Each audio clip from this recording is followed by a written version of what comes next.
नमो नमः बाल दोस्तों, कैसे हो। आपके सामने तपोवन संस्कार पीठ गुरुकुल की ओर से अब तक 4 सप्ताह अलग अलग संस्कारों को बताता हुआ आपके सामने हो चुका है। जैसे कि वचन संस्कार सप्ताह, भोजन संस्कार सप्ताह, ज्ञान संस्कार सप्ताह और जो अभी चल रहा है वो वनडे संस्कार, जिसमें हमने मंडे से लेके संडे और हॉलीडे जो भी डे है जो वर्ल्ड में अलग अलग तरीके से मनाया जाता है, पर उस डे को हमने संस्कार में कन्वर्ट किया है। अगर आपने अच्छी तरह से वो डे सुने हैं, समझे हैं, तो उसको आप संस्कार में भी कन्वर्ट कर पाओगे, क्योंकि ये हमारे संस्कारों के लिए खूब ज़रूरी है। आज हम बर्थडे और एवरीडे, ये दोनों जो अंतिम पार्ट है उसको हम सीखने जा रहे हैं।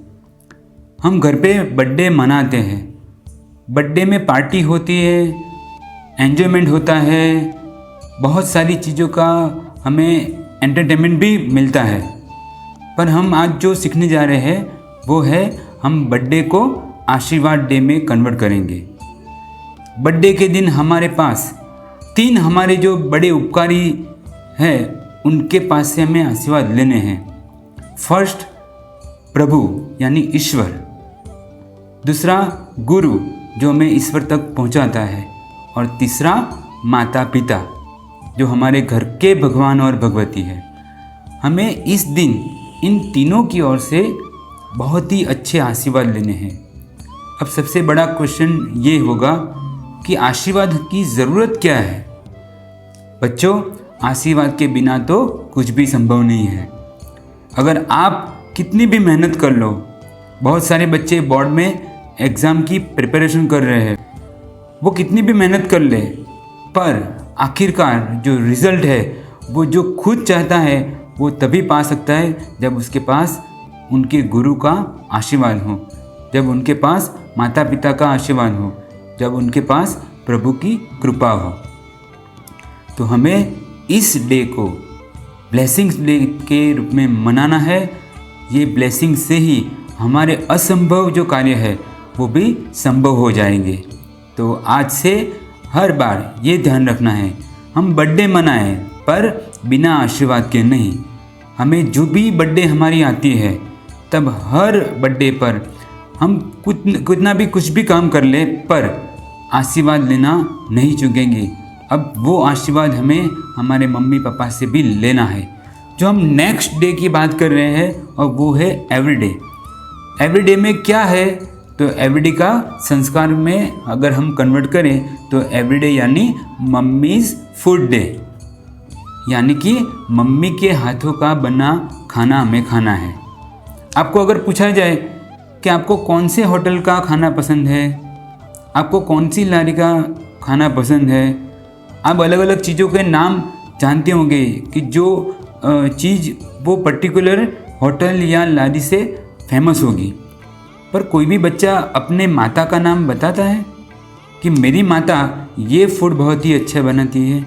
नहीं, क्योंकि हमें होटल और लारी का फूड जो है वो टेस्ट हमें बहुत ही पसंद है।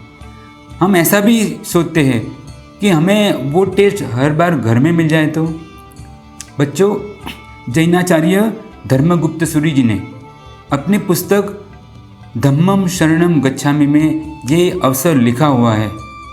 एक बेटे ने अपनी माँ से कहा, माँ आप कितना भी अच्छा रसोई बना लो, पर वो होटल जैसा नहीं बनता है। अगर आप जो खाना बनाते हो वो अगर होटल जैसा बना दो ना, तो मैं कभी भी होटल में नहीं जाऊँगा। उसने एडवाइस दी कि माँ आप ऐसा करो कि जिस होटल में मैं खाना खाता हूँ ना, उस कुक से मेरी बहुत ही अच्छी बनती है, मैं उस कुक को घर पे बुला देता हूँ, आप उनसे सीख लो। माँ ने कहा ठीक है। वो कुक घर पे आया, उसने खाना पकाने के लिए 3 दिन निकाले, और सरप्राइज़, जो होटल में खाना बनता है, जिस टेस्ट से बनता है, वही टेस्ट उस कुक ने घर पे आने के बाद घर में बनाया। 3 दिन ख़त्म होने के बाद बेटे ने वो कुक से पूछा कि ये चमत्कार कैसे हुआ, यही सारी चीज़ों से माँ भी खाना बनाती है। तब जो कुक ने बात बताई वो बहुत बड़ी और बहुत ही आश्चर्यजनक बात है। कुक ने बताया, मैं रोज़ होटल से एक बोतल में पानी भर के लाता हूँ और वही पानी मैं घर के जो रसोई में बनाता हूँ, मैं खाना पकाता हूँ, उसमें मैं यूज़ करता हूँ। बच्चों, माँ और बेटे दोनों को सरप्राइज हुआ, पानी तो घर में ही है, अब वो होटल से क्यों लाता है।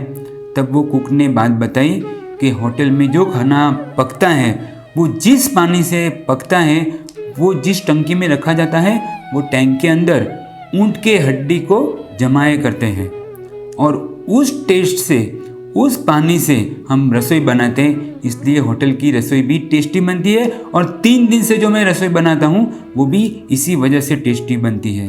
माँ और बेटा दोनों ये बात सुनकर सरप्राइज हो गए, आश्चर्यचकित हो गए। ये क्या सुन रहे हैं हम। हाँ दोस्तों, यही बात है। होटल के खाने से, होटल के जो टेस्ट होता है उससे हमें बहुत ही अच्छा लगता है, पर आपको पता है वो जो खाना बनाने वाला है वो अच्छे वंश या अच्छे कुल का नहीं होता है।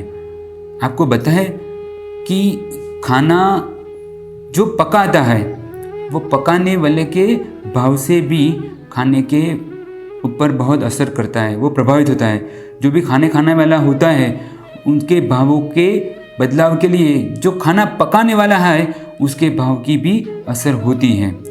इसीलिए शास्त्रों में बताया गया है, जैसा अन्न वैसा मन। हम जैसा अन्न खाते हैं वैसा मन हमारा होता है। डायरेक्टली भोजन और मन से सीधा कनेक्शन है।